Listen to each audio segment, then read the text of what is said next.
Hermanos y hermanas, buenas noches, qué gusto de saludarles. Esta noche tenemos acá la clase de esta semana, de hoy 25 de junio del 2026, con la Academia de Paleografía. Tenemos mucho que hablar hoy vamos a hablar de la piedra Rosetta. ¿Algunos de ustedes han escuchado? Algunos le dicen la piedra Rosetta o la piedra de Rosetta, ¿verdad? Yo sé que algunos estuvieron en la primera parte. ¿Hay alguien de ustedes que no ha escuchado nada sobre esto? Yo no. Tengo Tampoco una. sé nada de la piedra Rosetta, nada. Muy bien, hermana Liliana, tengo dos. ¿Hay alguien más? ¿No? Después ya todos han escuchado de la piedra Rosetta. Muy bien, bueno, vamos a empezar. Me dicen si pueden ver mi presentación, por favor. Sí, se le está viendo, hermano. Sí, sí, se está viendo. Muy bien, gracias, hermana. ¿Alguien de ustedes puede leerme el título, por favor? La piedra de Rosetta, parte 2, un milagro. Muy bien, quiero que estén pensando en esta parte, como titulé esta presentación y esta clase. La verdad es que he estado leyendo mucho y he estado viendo muchas cosas y pues añoro un día poder conocer esta piedra, ¿verdad? Y las cosas como se dieron. Me gustaría que vayan pensando por qué es que yo le llamo que es un milagro, ¿verdad? Quiero refrescar porque hay algunos de ustedes que no saben nada. Esto lo vimos en la parte uno. La historia de la piedra Rosetta. Dice, la historia de la piedra Rosetta comienza con su descubrimiento por soldados franceses en Egipto en 1799.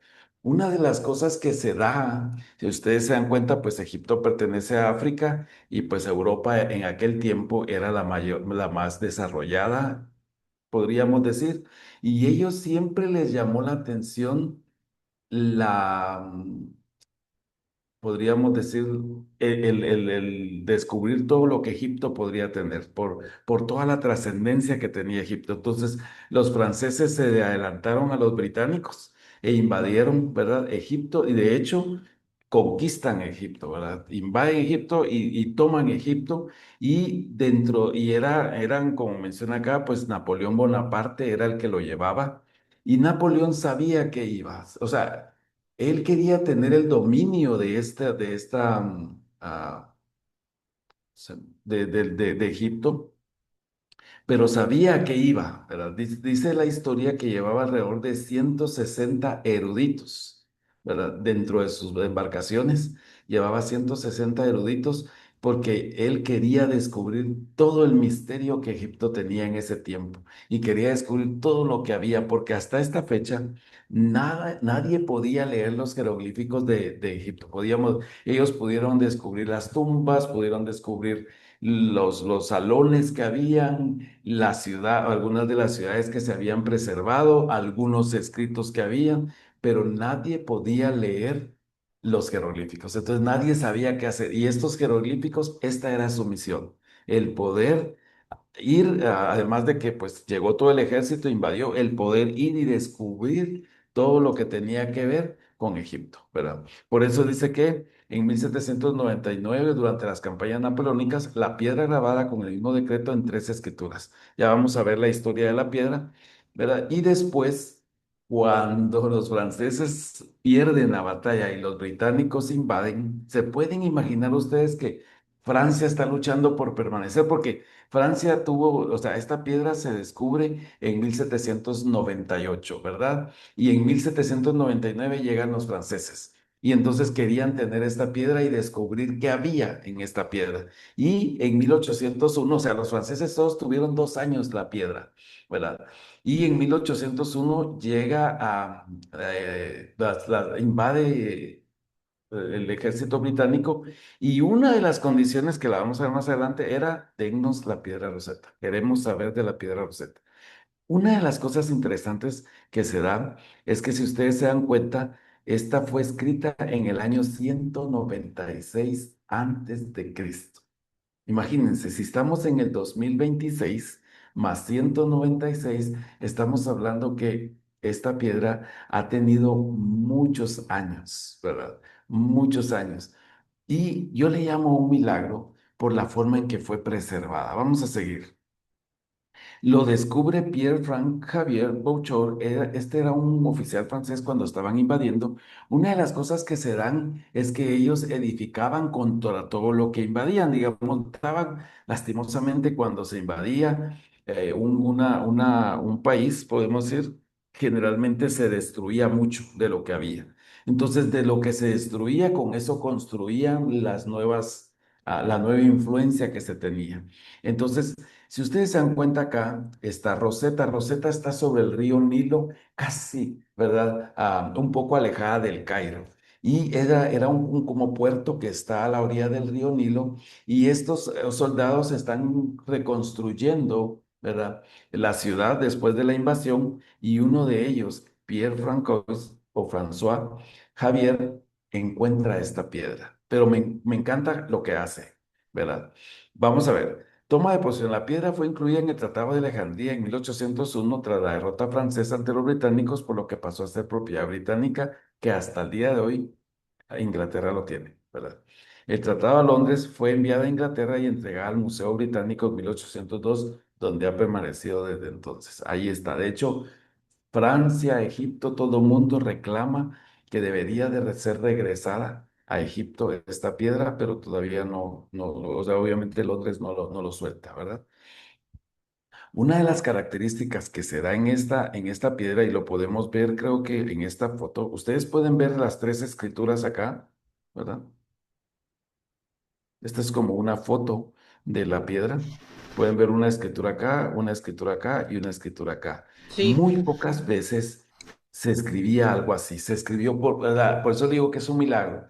¿Por qué el Señor permitió que esta piedra fuera escrito en tres idiomas, ¿verdad?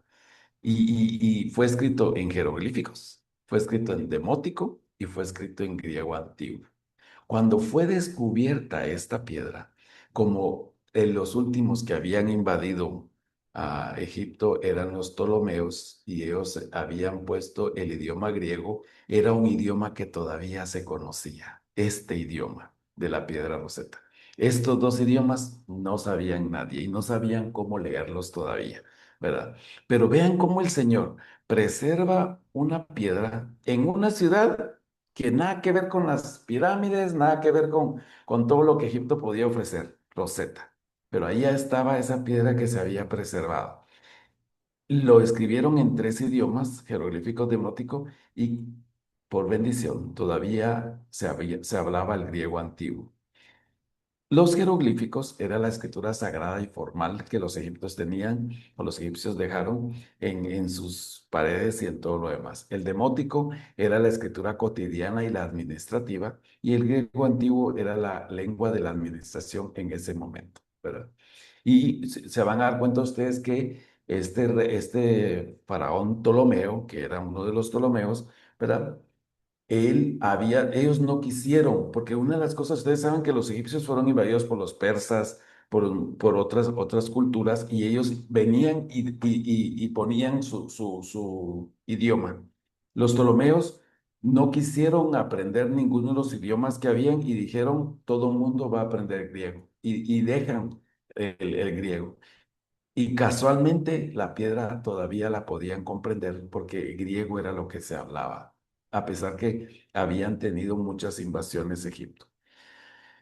En el arte y la arquitectura de la piedra, los eruditos como el inglés Thomas Young, este señor tuvo mucho que ver. Realizaron los primeros avances identificando los cartuchos que contenían los nombres de la realeza. Voy a avanzar un poquito, ya vamos a leer esto, pero se dan una de las cosas, a esto es lo que ya le llaman ellos cartuchos. Eran jeroglíficos encerrados en un como círculo, ¿verdad? Y ellos sabían que cuando había un círculo como este, como los cartuchos, lo que ahí había adentro era un nombre de un faraón. Se hablaba de un faraón. Entonces, este señor Young, ¿verdad? Él es el primero que dice, señores, he descubierto algo. Dentro de los jeroglíficos, en los egipcios, ¿verdad?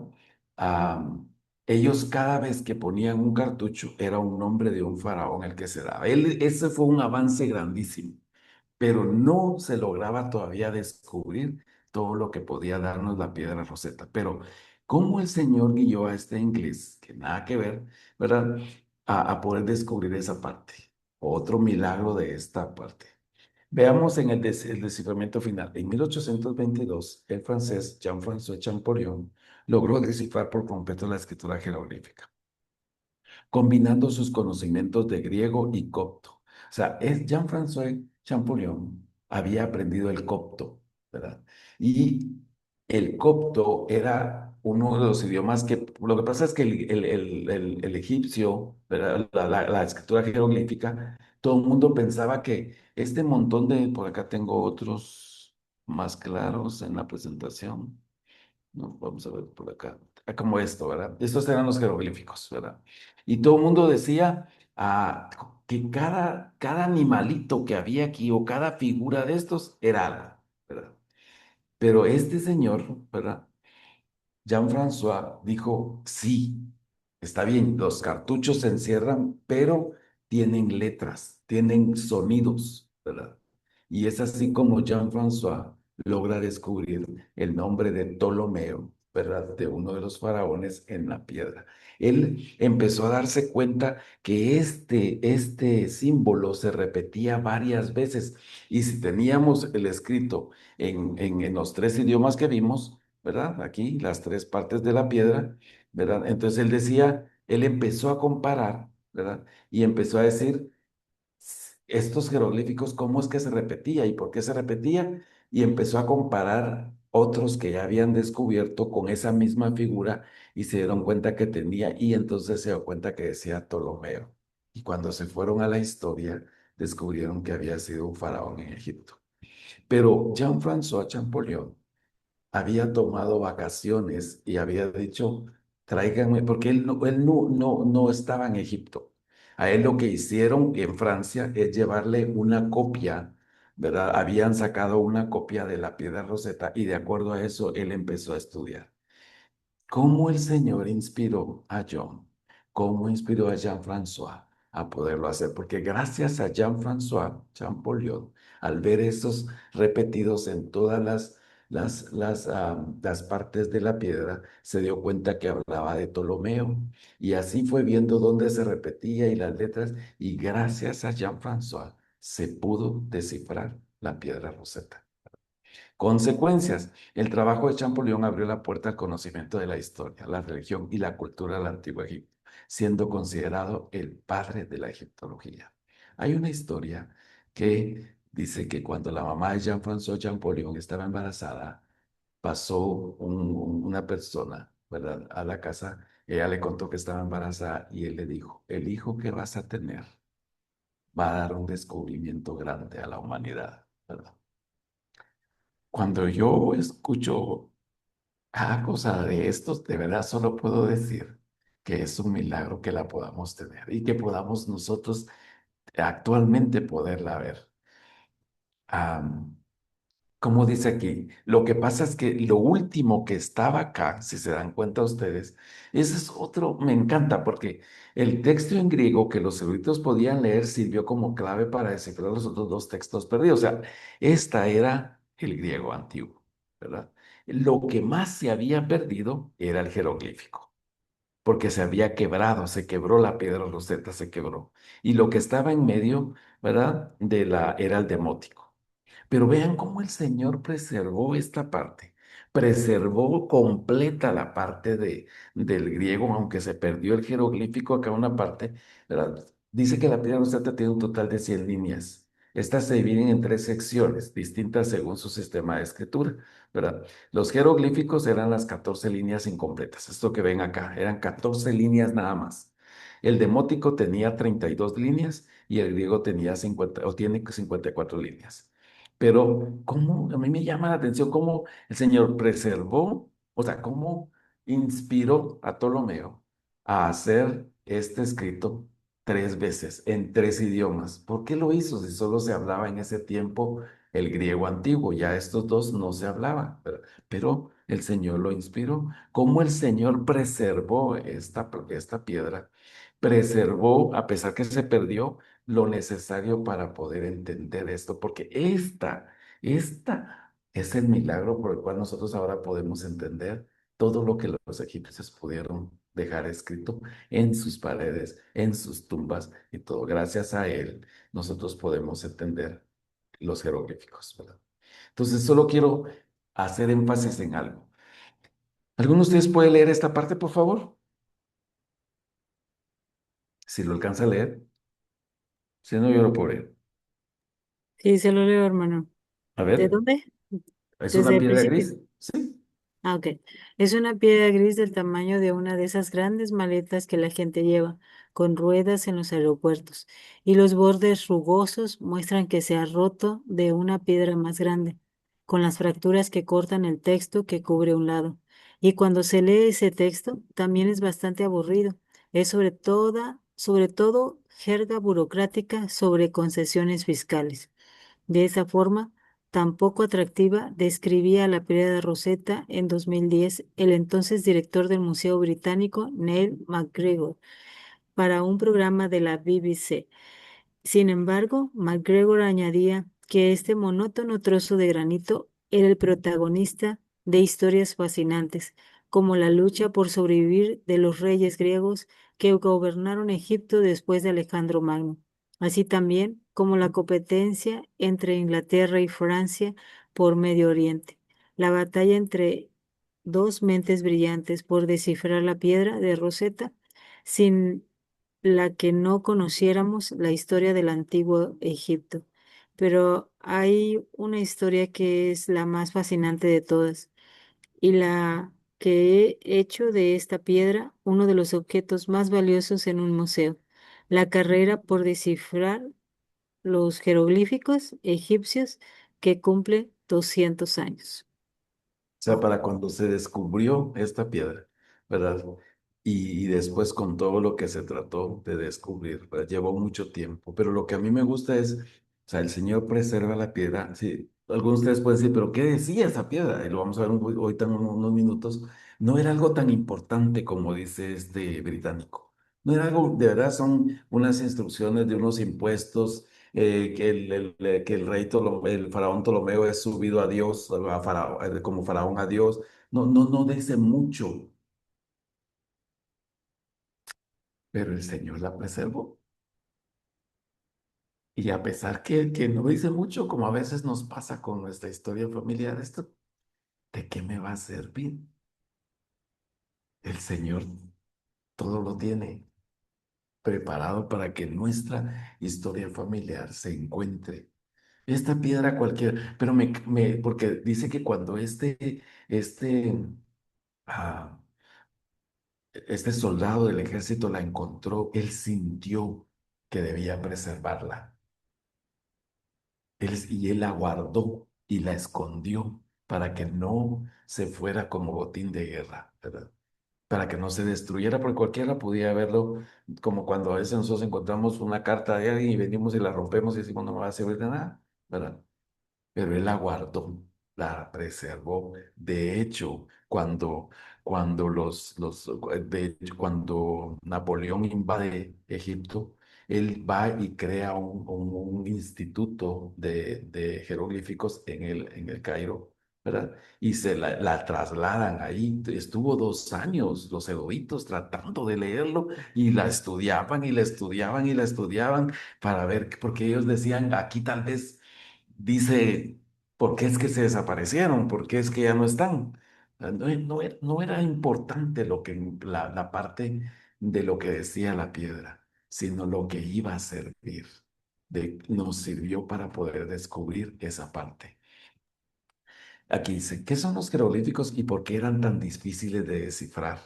Estos signos propios de la civilización egipcia, que en un origen representaban visualmente un objeto, pero luego desarrollaron la forma de representar palabras, se reprodujeron por miles de años, desde el 3000 antes de Cristo, en estatuas, tumbas y papiros.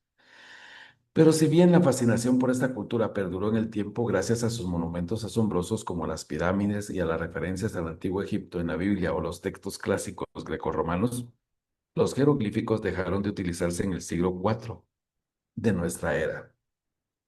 El misterio de su significado continuó hasta que una piedra rota y gris, con un texto aburrido se convirtió en el objeto que permitió descifrar el código de cómo los antiguos egipcios hicieron posible su lenguaje, como lo describe Jonah Regulski, encargada de la recolección de papiros del Museo Británico. Como lo explicó a la BBC Richard Parkinson, profesor de egiptología del Queen's College de la Universidad de Oxford. Antes de la piedra Rosetta, el entendimiento de los jeroglíficos era mínimo, porque su uso terminó aproximadamente en el año 390 de nuestra era, y todo el conocimiento de cómo se leían se perdió. Europa tenía un acceso muy limitado a monumentos egipcios, o sea, no podían ir. De hecho, Champollion, como les dije yo, él viajó después a Egipto. ¿Se puede imaginar después que él descubrió en un papel ir y verla y ver todas estas paredes con todos los jeroglíficos y decir, ahora ahora entiendo todo, como cuando a veces estamos estudiando las escrituras y de repente viene la inspiración, o cuando a veces estamos leyendo un documento en paleografía y cuando a veces indexábamos y no decíamos, no entendíamos, y de repente orábamos y decíamos, Padre, ayúdame a entender esto, y nuestros ojos eran abiertos y podíamos leer la escritura. Entonces, es increíble, ¿verdad? Lo que estaba pasando con ellos y cómo ya este Champollion lo pudo hacer. Entonces dice, Europa tenía muy poco acceso a monumentos egipcios y dependía de las referencias que habían hecho griegos y romanos cuando visitaron Egipto, explica Parkinson. Y añade que estas fuentes clásicas generaron mucho entusiasmo en los europeos a lo largo de los años, sobre todo en aquellos que esperaban acceder a los conocimientos y a la filosofía de esta antigua civilización, pero eran insuficientes para descifrar el significado de estos signos. Este profesor de egiptología describe que el problema principal era que los europeos entendían los jeroglíficos, lo que yo les dije al inicio, exclusivamente como ideogramas, es decir, signos que hacían referencia a conceptos e ideas, pero no a sonidos, y esto solo era parte en verdad. A estos primeros intentos por descifrar los jeroglíficos se les escapaba el hecho, dice Parkinson, de que el sistema jeroglífico egipcio es una mezcla de signos basados en imágenes que representan categorías, ideas y palabras, y también signos fonéticos. Jean-François Champollion, el hombre que finalmente descifrará los jeroglíficos en 1822, dirá que se trata de un sistema complejo, una escritura a la vez enteramente figurada, simbólica y fonética, en un mismo texto, en una misma frase, incluso en una misma palabra. ¿Cómo fueron descifrados los jeroglíficos? Y aquí nos explican un poquito. En 1798, las tropas napoleónicas invaden Egipto. No están solas, los acompaña un equipo de estudiosos herederos de esa necesidad de comprender la antigua civilización egipcia. Un año después, cerca de la localidad, así se llamaba la ciudad, El Rashid, después le llamamos Rosetta, los soldados franceses se encuentran una piedra mientras cavaban los cimientos de una ampliación de un fuerte. Fue una suerte del momento. Lo que la hallaron supieron desde un primer momento que era importante. Eso me encanta. Cómo fueron inspirados. La piedra fue resguardada y se hicieron copias en tinta del texto que fueron enviados a los estudios del Antiguo Egipto. Le dijo a la BBC Penelope Wills, profesora de arqueología egipcia de la Universidad de Dover. Y así era. Estos son los cartuchos y aquí hay un nombre de un faraón y se repetía varias veces. ¿Cómo se dieron cuenta los que lo encontraron de su importancia si no podían entender mucho de lo que estaba escrito sobre la piedra? Porque dice Neil MacGregor, lo más importante de la piedra Rosetta no es lo que dice, sino lo que dice 3 veces y en 3 idiomas diferentes. En griego clásico, la lengua de los gobernantes griegos y de la administración del Estado, y luego en 2 formas de egipcio antiguo, la escritura cotidiana del pueblo conocida como demótica y los jeroglíficos sacerdotales que durante siglos habían desconcertado a los europeos. Como explica el anterior director del museo, la inscripción griega era la que todos los estudiosos podían leer y por tanto se consideraba la clave. Pero todo el mundo estaba atascado hasta que un académico inglés llamado Thomas Young, que yo les comenté, dedujo correctamente que un grupo de jeroglíficos repetidos varias veces en la piedra Rosetta era un nombre real, el del monarca Ptolomeo. Era el que se repetía en esa piedra varias veces. Pero miren esta parte, otra parte que me encanta. ¿Alguno de ustedes puede leerlo? Yo se lo leo. A ver. Fue un primer paso crucial, pero Young no había descifrado del todo el código porque nadie esperaba que los jeroglíficos reflejaran sonidos. Pensaban en ellos como imágenes simbólicas. Entonces John pensó que los jeroglíficos representaban las letras de Ptolomeo, solo porque este rey era extranjero. Jean-François Champollion se dio cuenta entonces de que no solo los símbolos de Ptolomeo, sino todos los jeroglíficos eran a la vez pictóricos y fonéticos, registraban el sonido de la lengua egipcia. Por ejemplo, en la última línea del texto jeroglífico de la piedra, 3 signos deletrean los sonidos de la palabra losa de piedra, en egipcio aj, y luego un cuarto signo ofrece una imagen que muestra la piedra tal y como era originalmente. Una losa cuadrada con la parte superior redondeada, así que el sonido y la imagen van juntos, explica MacGregor. Champollion tuvo 2 grandes ventajas con respecto a John. Una fue que había aprendido copto, la lengua de los egipcios cristianos, que era descendiente directa de la lengua del antiguo Egipto. La otra es que visitó Egipto y pudo ratificar en papiros y monumentos que su teoría era la correcta. A mí me encanta, gracias hermana. Me encanta cómo el Señor, ¿verdad? Aquí está, preservó la última línea. Y la última línea del texto jeroglífico tenía 3 signos y fue las que le ayudó a a Champollion a poder entender que los símbolos y letras conjugaban una palabra. O sea, cómo el Señor preservó esta piedra y aún la última línea que nos iba a dar la luz a todo. Por eso le llamo yo que la piedra Rosetta es un milagro, ¿verdad? Ahora, ¿qué dice y por qué está redactado? Quería contarles qué dice para que ustedes se den cuenta. Cuando la piedra fue inscrita en el año 1196 a.C., en el primer aniversario de la coronación de Ptolomeo IV, la dinastía ptolomaica había gobernado Egipto desde un siglo antes. El primer Ptolomeo fue uno de los principales generales de Alejandro Magno, quien invadió Egipto y luego Persia, antes de morir en Babilonia en el año 323 a.C. Los Ptolomeos no se molestaron en aprender egipcio, que yo les dije eso al inicio. Simplemente hicieron que todos sus funcionarios hablaran griego. Era más fácil para ellos. Y así el griego sería la lengua de la administración estatal en Egipto durante 1000 años, explica MacGregor. Al punto que cuando se encuentra la piedra Rosetta, todavía había gente que hablaba el griego para poderlo entender. Vean cómo ha conectado todo y cómo el Señor va inspirando y cómo el Señor va ayudando, ¿verdad? Dice, desde la poderosa Alejandría, que permanecería por siglos como la ciudad más importante del Mediterráneo, con su biblioteca y su faro, los Ptolomeos crearon una dinastía que se perpetuaría hasta la muerte de Cleopatra, su última exponente en el año 30 a.C. Pero en la época de Ptolomeo V, que es el que manda a escribir la piedra, la dinastía estaba en problemas. Su padre había muerto repentinamente, su madre fue asesinada y las revueltas en todo el país postergaron por años la coronación de este rey niño, porque lo nombran a Ptolomeo, lo nombran faraón a los 5 años. Aunque siempre había necesitado el apoyo de los sacerdotes egipcios, pocas veces en su historia la monarquía griega estuvo tan necesitada de este respaldo local. Vean, lo escribieron en griego y necesitaban el respaldo de de los sacerdotes egipcios, razón por la cual él manda que se escriba no solo en griego, sino también en jeroglíficos, ¿verdad? Y en los otros 2 idiomas. Y ese respaldo se convertiría en texto en la piedra Rosetta y en otras 17 inscripciones similares, todas en 3 idiomas. ¿Qué es lo que tiene? Se trata de un decreto emitido por los sacerdotes egipcios aparentemente para marcar la coronación y declarar el nuevo estatus de Ptolomeo como Dios viviente.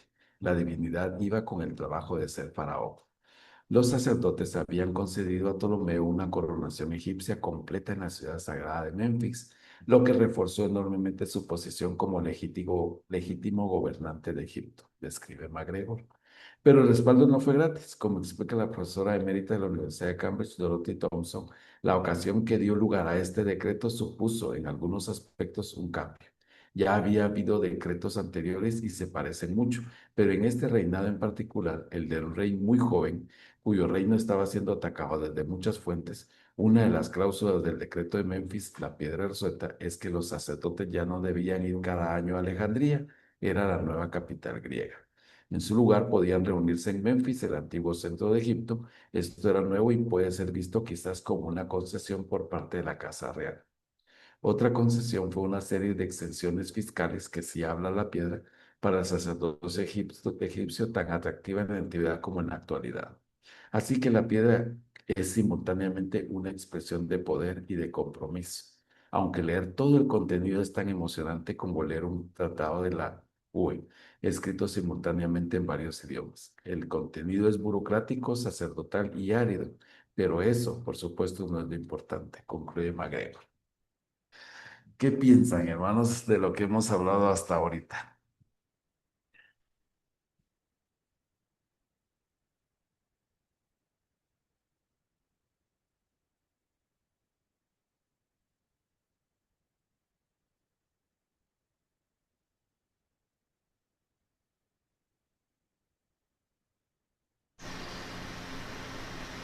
Pues yo pienso que sí es muy fascinante todo esto que nos está compartiendo y que también de alguna manera se ve la mano del Señor que puso todo, am, que todo como un rompecabezas, que todo se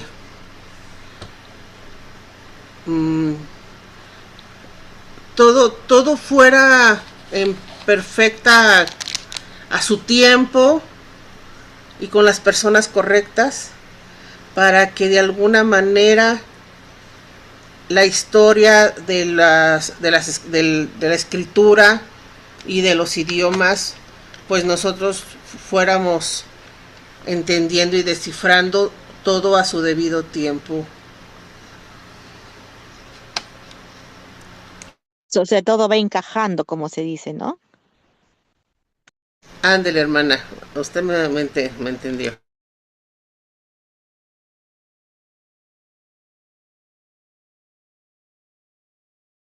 No lo escuchamos. Ay, perdón. ¿Hay alguien más que quiera agregar algo de lo que ha aprendido, de lo que hemos hablado? Estaba hablando rápido porque se nos va el tiempo así y solo podemos dar una clase en 50 minutos.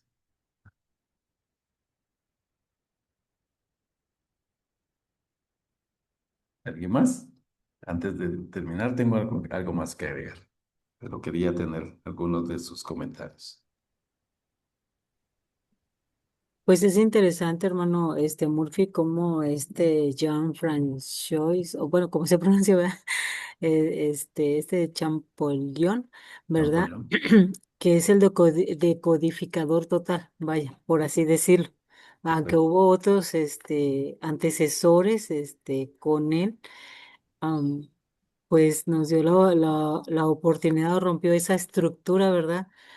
Ahora sí completa del idioma, descifrando ahora sí un sistema dinámico y creando la primera gramática y diccionario funcional. Entonces podemos ver que pues el Señor inspiró a cada uno de esos hombres, pero Él nos dio la oportunidad de poder encontrar esos sonidos, a lo que otros solamente encontraban, ¿cómo se llama? Símbolos y eso abrió la puerta para que todas esas epigrafías que se encontraban en Egipto ahora pudieran cobrar vida y que ahora tienen un significado, una historia, ¿verdad? Entonces yo creo que aunque mencionó, ¿verdad? A John en su famosa carta, ¿verdad? Sus críticos afirmaron, ¿verdad? Que ocultó él deliberadamente cuando él empezó a trabajar, ¿verdad? Todo ese trabajo británico que él había utilizado para que su avance pudiera salir.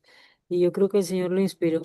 Creo que todo tiene su tiempo y como lo acaban de mencionar, pues ha habido una evolución y una transformación en todos esos símbolos. Desde el origen, desde 1906 antes de Cristo, ¿verdad? Hasta la transformación del tiempo que se llevó el mensaje original, y se convirtió algo que no era entendible en un mensaje. Y bueno, su destino hoy, ¿verdad? Que es que es una pieza que transforma, que no solamente, como lo mencionaba ahí en una de sus diapositivas, decía que pues que era aburrida, que no tenía significado, por el contenido que tenía, pero sin embargo, pues nosotros podemos ver que tenía más que eso. Yo creo que el Señor sabe el por qué preserva las cosas, como algunos que sí tuvieron un valor para ellos importante y aunque hoy por hoy no la tiene en su propio país, pero sigue siendo preservada. Y saber que la mano de Dios está ahí para poder contar la historia de un pueblo, sí, de su civilización, de su forma política, etcétera. Gracias, hermano Murphy. Ok, a usted. Hermana Elisa Coquet, y con ella después continuó. ¿Está bien? Y si alguien tiene una pregunta, lo vemos en unos minutos. Sí, gracias, hermano Murphy. Pues muy interesante todo esto que nos ha enseñado.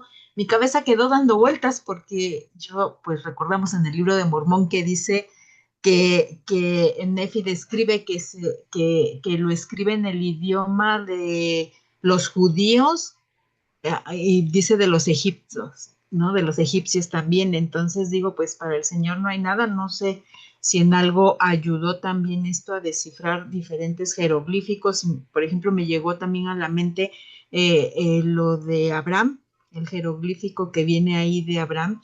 Y no sé ahorita en fechas cómo está, si se descifró, pero me imagino que tuvo que ver con esto, porque dice aquí que fue la forma en que ellos pudieron empezar a descifrar esos jeroglíficos, que sin esta piedra roseta no se hubiera podido avanzar en esta parte. Entonces, imagino que pues para nosotros nuestra mente no alcanza a comprender, pero en todo esto se ve la mano de Dios y en un momento dado vamos a poder conocer la importancia, ¿no? Que va más allá y creo que va relacionada también por ahí por lo que tiene, lo que podemos ver ahora de la Biblia, del libro de Mormón, que también pues salen a la luz esos jeroglíficos, ¿no? También. Sí. Gracias, hermana, muy amable por su intervención. Si se dan cuenta lo que yo iba a hacer énfasis a lo que la hermana mencionaba, porque Nefi dice, si hago la relación en el lenguaje de mi padre, que se compone de la ciencia de los judíos y el idioma de los egipcios. O sea, teníamos influencia de Egipto, nosotros en el libro de Mormón, ¿verdad? Y cómo el Señor nos ha llevado, ¿verdad? Cuando yo estoy escuchando el libro o leyendo el libro de Mormón y dice, y le llamamos a este valle Lemuel, y a este río le llamamos esto, y aquí pasamos en esta montaña y le llamamos eso. A veces voy manejando por la pradera de Guatemala y veo cómo le ponemos nombre a todo, a los puentes, a los ríos, a los valles, a los volcanes, todo tiene nombre. Y yo digo, solo recuerdo y digo, tenemos la influencia de Egipto, tenemos la influencia del libro de Mormón, que obviamente nosotros, nuestras tierras, traen esa influencia y cómo el Señor fue inspirando, ¿verdad? Entonces, ahora, ¿cómo lo aplicamos ahora nosotros a nuestra historia familiar? Los minutos que me quedan, quiero hacer énfasis en esto, hermanos. Aquí hemos escuchado a muchas personas que dicen, hermano, ya no puedo más. Ya investigué todo y ya no puedo más. Mi papá era huérfano, mi mamá no se sabe quién era, mi bisabuelo mató a no sé quién y los escritos se quemaron y ya no puedo, ¿verdad? Pero pueden imaginarse cómo el Señor ha preservado cada cosa para que nosotros podamos hacer nuestra historia familiar. Ha inspirado. Me llama la atención lo de la inteligencia artificial y cómo nos está aumentando nuestro conocimiento, ¿verdad? En cuanto a paleografía o en cuanto a cómo nosotros podemos encontrar nuestros registros. No nos desanimemos, hermanos. No nos desanimemos. Si a estas personas les llevó no sé cuántos años descifrar la piedra Rosetta para poder entender, el Señor nos va a inspirar para encontrar un documento, hablar con una persona, encontrar una fotografía. Wow. No nos tenemos que desanimar. Tenemos que seguir buscando, tenemos que seguir haciendo historia familiar, tenemos que seguir aprendiendo. El Señor ha prometido el espíritu de Elías. El Señor ha prometido que nos va a ayudar. Entonces tenemos que hacerlo. Cuando yo leo esta escritura, hermanos, está en primera de 15, 21, 15, 16. Dice, ¿por qué? ¿Puede una mujer olvidar a su niño de pecho al grado de no compadecerse del hijo de sus entrañas? Pues aun cuando ella se olvidare, porque aquí hay muchas madres y pueden decir, eso nunca, yo nunca voy a olvidar a mi hijo, ¿verdad? Dice, pues aun cuando ella se olvidare, yo nunca me olvidaré de ti, oh casa de Israel. Pues he aquí, te tengo grabada en las palmas de mis manos. Tus muros están siempre delante de mí. Cuando yo leo esa escritura, o sea, y veo la historia, porque no tengo mucho tiempo para decirles todo lo que tuve que leer para preparar esto. Solo puedo pensar que es un milagro la piedra roseta. Y estoy agradecido al Padre Celestial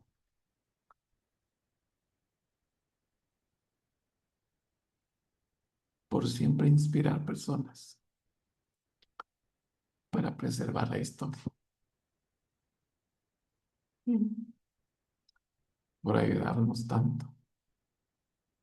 Y gracias a ustedes por su interés de aprender, por su interés de poder entender y comprender qué es lo que pasó años antes con nuestra historia familiar.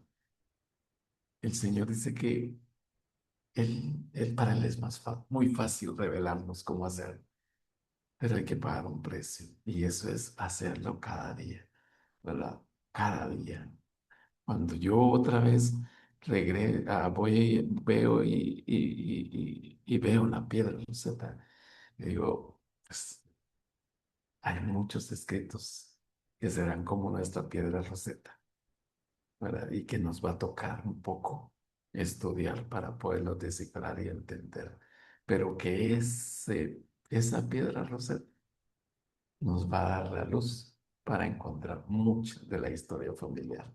Como cuando yo agrego a alguien y de repente se agregan 16, 20 personas más a mi árbol genealógico. Que Dios nos pueda bendecir, hermanos y hermanas, para estar agradecidos con el Señor por todo lo que Él ha hecho y cómo Él ha inspirado a todos para que podamos encontrar a nuestros antepasados. Para el Señor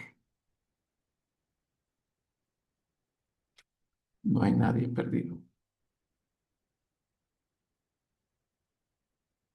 solo es nuestra tarea encontrarlos. Y lo comparto en el nombre de Jesucristo. Amén. Amén.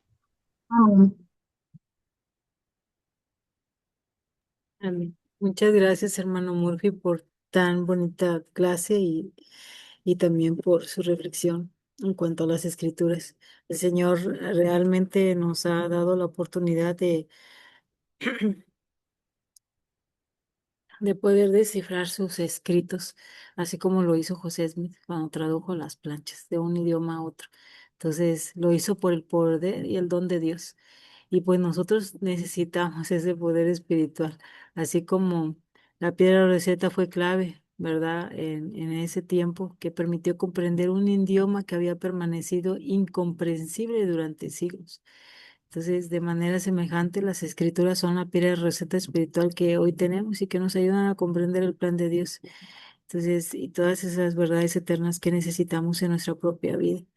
Este, pues sé que, pues así como la piedra receta permitió leer registros antiguos, pues las escrituras nos enseñan por qué la historia de familia es importante hoy en día. Y no solo buscamos nombres y fechas, buscamos cumplir el convenio de unir a las familias por la eternidad. Y una vez que las encontramos, pues nosotros vamos a esos templos tan sagrados en donde se cumplen las escrituras de cuando Malaquías profetizó. Él hará volver el corazón de los padres hacia los hijos y el corazón de los hijos hacia los padres. Entonces, esa profecía se cumple hoy mediante la obra del templo y la historia familiar. Entonces, gracias por ayudarnos a comprender un poquito y si la piedra, Rosetta fue la llave para comprender el pasado de una nación, ¿qué llave entonces representarán las escrituras en nuestra vida hoy? y cómo nos van a ayudar a comprender nuestra identidad, nuestra familia y el propósito interno de esta obra de la historia familiar. Creo que hoy podemos comprender que podemos tener paciencia con nuestros registros y la importancia este, de hallarlos. Y tengamos pues paciencia, el Señor nos revelará en su momento, ¿verdad? Todas estas cosas. Y mientras pues seguimos recopilando un poco más de información. Hay hay una frase que encontré en la historia de lo de la piedra Rosetta por John Ray que dice, llegará el día en que la piedra, dice, habrá pasado más tiempo en el Museo Británico que lo hizo en Rosetta. Dice, un simple bloque de roca dura, alguna vez reciclado y abandonado como material de cimentación para un polvoriento fuerte militar, terminó hablando a gritos en tres lenguas milenarias y le enseñó a toda la humanidad cómo leer el pasado. El Padre Celestial nos ha mostrado a través de las Escrituras cómo hacerlo. Gracias, hermano, Murphy, por tan maravillosa clase y hacernos comprender, ¿verdad? Que nada va a ser fácil, pero que sí va a ser posible si confiamos en el Señor y en sus tiempos. Este, y bueno, pues no sé si tengan algún otro comentario. Bueno, voy a leer aquí lo que mencionaron. La hermana Zacarías dice que estaba hablando en cuanto a lo de la piedra Rosetta, en cuanto a sus idiomas, dice que el griego antiguo es griego koiné, porque ya para el Renacimiento se mezcló el griego con el egipcio y se llamó copto, que aún en nuestros días aún se habla y se lee por un reducido grupo de personas. Es cierto, hermana Zacarías. Gracias por ese aporte y menciona que el demótico es igual al egipcio. La hermana Elise Coquet dice, mi piedra Rosetta fue los registros de Francia, que tuve que descifrar, pero el Señor había puesto los medios y pude descifrar y encontrar muchas generaciones de mi árbol. No nos demos por vencidos, Él prepara la vía. Gracias, hermana, qué hermosa experiencia. De hecho, ha habido muchos testimonios de hermanos que han encontrado registros en otro idioma que no es el que ellos hablan, pero que al estarlos transcribiendo y traduciendo al idioma de ellos, pueden encontrar esos nombres y esas generaciones que se han unido a sus árboles y sobre todo hacer familias eternas. Gracias, hermana, por eso. Si no hay algún otro comentario, alguien que desee agradecer o alguna reflexión, pues podemos entonces terminar con la clase. Yo agradezco, hermanas, ese, ese empeño que ustedes ponen en las clases. El hermano Murphy, todo lo que se ha esforzado por preparar esta bella enseñanza que pues yo nunca la había escuchado, pero ahora me doy cuenta de que todo está en las manos de Dios. El espíritu que el hermano se siente el espíritu también con usted, hermana Mar. Se siente mucho, muy fuerte el espíritu, el cual a mí me fortalece muchísimo y seguiré aprendiendo, hermanas. Muchas gracias. Gracias, hermana. Con amor hacemos estas cosas. Que dice la hermana Lisa Coque, muchas gracias hermano Murphy por su maravillosa clase y por su gran espíritu. Y así es, el hermano Murphy tiene un gran espíritu. Él todavía está en su trabajo, ya no pudo regresar a casa porque tenía ese compromiso que con mucho amor comparte y todo este estudio que él ha hecho para que nosotros podamos comprender, ¿verdad? Cómo poder empezar a trabajar con nuestros registros y tener el ánimo para seguir haciéndolo, ¿verdad? Y pues tengamos paciencia y confiemos en el Señor en que así vamos a encontrar esos registros, así como la hermana Elisa Coque nos lo compartió también en su testimonio. Gracias a cada uno. No sé si algo más quieren agregar. Y si no, vamos a dar por terminada nuestra reunión con la última oración. Creo que la tenemos asignada con la hermana Carmelita. Sí, hermana.